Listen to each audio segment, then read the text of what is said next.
here. Get out of my house. Please, I beg you. The morning sun rose quietly over the small village of Umocha, painting the sky in soft gold. Birds chirped above the broken rooftops, but inside one small house, tears fell harder than rain. 17-year-old Ngozi sat on the cold floor, clutching her belly. Her clothes were torn, her face pale, her eyes red from crying all night. She was pregnant, and her stepmother, Teresa, hated her for it. Teresa's voice echoed through the small house. "Shameless girl, you have brought a curse into my home. Look at you, your father is dead, and you disgrace his name." Ngozi tried to speak, her lips trembling. "Mama Teresa, I didn't mean for any of this to happen. Quiet!" Teresa shouted, slapping her so hard her ear rang. "You are nothing but bad luck. From today, you will not eat my food or sleep under my roof."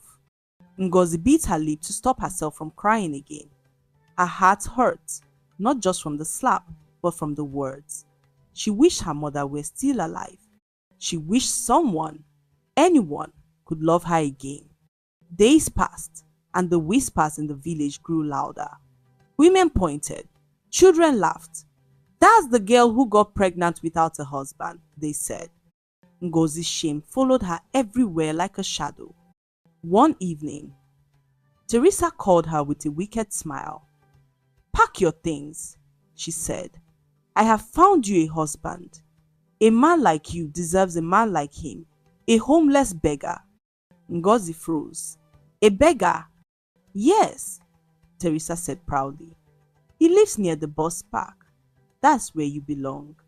Ngozi's knees gave way, and she fell to the floor, crying.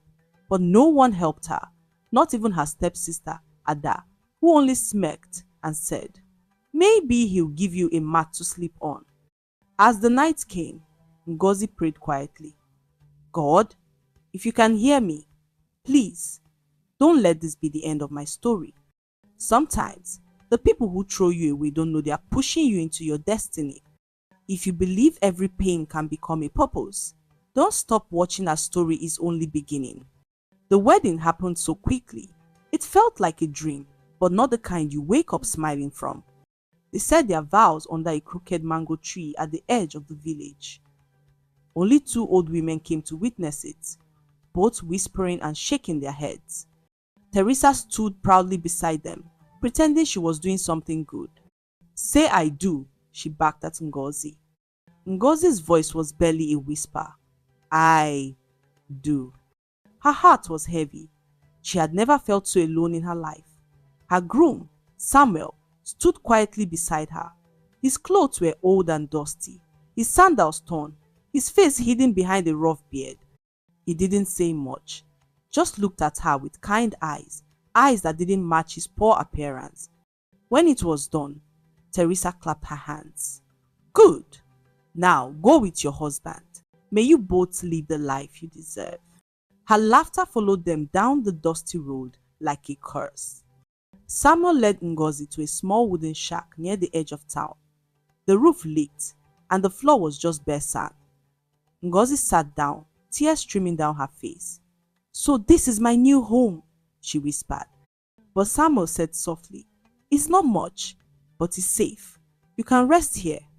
He surprised her by cooking a small pot of rice that night.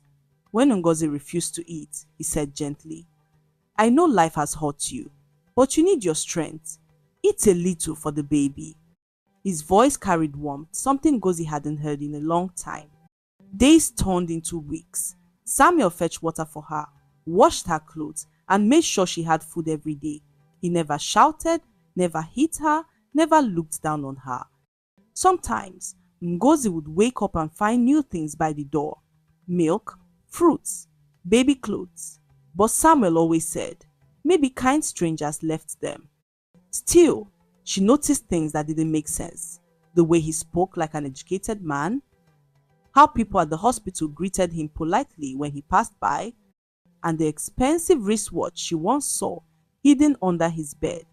"Who are you really, Samuel?" she once asked. He only smiled and said, "Someone who believes God doesn't forget the broken." Ngozi didn't understand what he meant, but somehow his words gave her peace. Maybe, just maybe, her story wasn't over after all. If you believe that kindness hides behind unexpected faces, keep watching. Her truth is about to be revealed.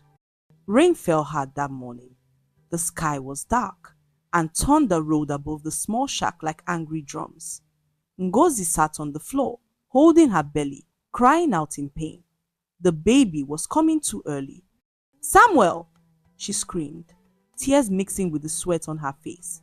"Please, help me!" Samuel rushed in, panic flashing in his eyes.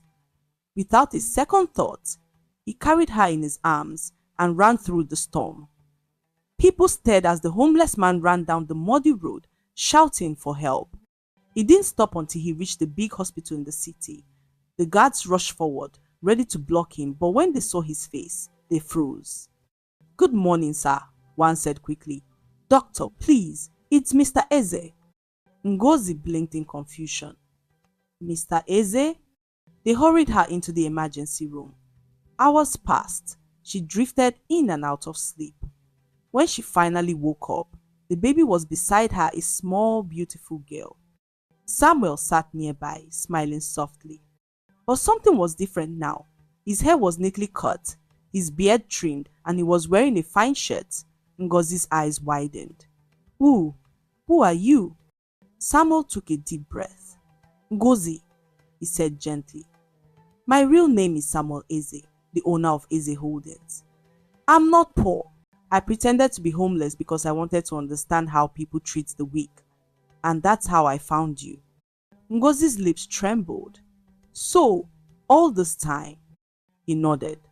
"I saw how your stepmother treated you. I saw your strength. You didn't deserve pain. You deserved protection." Ngozi began to cry, but this time they were tears of relief. "Why me?" she whispered. "Because," he said softly, taking her hand, "even broken wings can still fly." Samuel moved her into a beautiful house in the city. He hired nurses to help her recover and sent her to school again. For the first time in years, Ngozi laughed a real laugh, not one forced by fear. Her baby cooled in her arms, and the world finally felt warm again. Sometimes, the people who seem poor are the ones sent to lift you. If you believe in miracles hidden behind pain, don't stop watching. Life is about to surprise her again. Years passed, like a gentle breeze.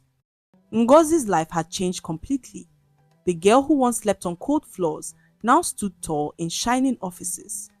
She had finished university, opened her own business, and started a foundation to help young mothers who had been abandoned girls just like her. Her husband, Samuel, never stopped smiling at her. Their little daughter Chisom had grown into a bright, happy child who called her Queen Mama. Life finally made sense. But one afternoon, while Ngozi was reviewing applications at her foundation, the door opened slowly. Two volunteers walked in with an old woman. Her hair was grey, her face tired, and her clothes torn. She held a walking stick and looked lost. "Madam, this woman came begging for food outside," one of the volunteers said softly. Ngozi lifted her eyes, and the world froze. It was Teresa, her stepmother. The same woman who once called her a curse. The same woman who forced her to marry a man she thought was homeless. Now, she stood trembling, blind, and hungry. Teresa didn't recognize her at first. "Please," she said weakly. "I'm just an old woman with no one to help me. My children are gone. My sight is gone. I haven't eaten in days." Ngozi's chest ached. Memories rushed back, the slaps, the insults, the long nights of crying. She could have shouted, could have turned her away, but instead she rose slowly and walked toward her. "Teresa," she said gently, her voice trembling. "Do you remember Ngozi?" Teresa's eyes widened. Her hands shook. No, it can't be. My child, my daughter."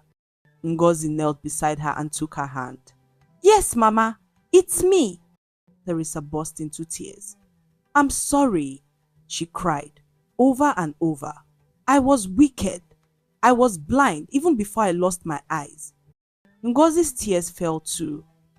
You hurt me deeply, she whispered, but I won't let hatred live in me anymore. That day, Ngozi paid for Teresa's surgery and moved her into a small apartment near her home. People were shocked. How could she forgive the woman who destroyed her life? But Ngozi only smiled and said, forgiveness doesn't make them right. It makes me free. Sometimes, the best revenge is showing the kindness they never gave you. If you believe love can heal even the deepest wounds, don't miss the ending. Her final story will touch your heart. The morning sun was bright, and the air smelled of new beginnings. Birds sang softly on the window ledge as Ngozi opened the curtains in her big, peaceful home. Her daughter, Shisong, ran into her arms, giggling. Mommy, Grandma wants to see you, the little girl said. Ngozi smiled gently. Tell Grandma I'll be there soon. In the next room, Teresa sat quietly by the window.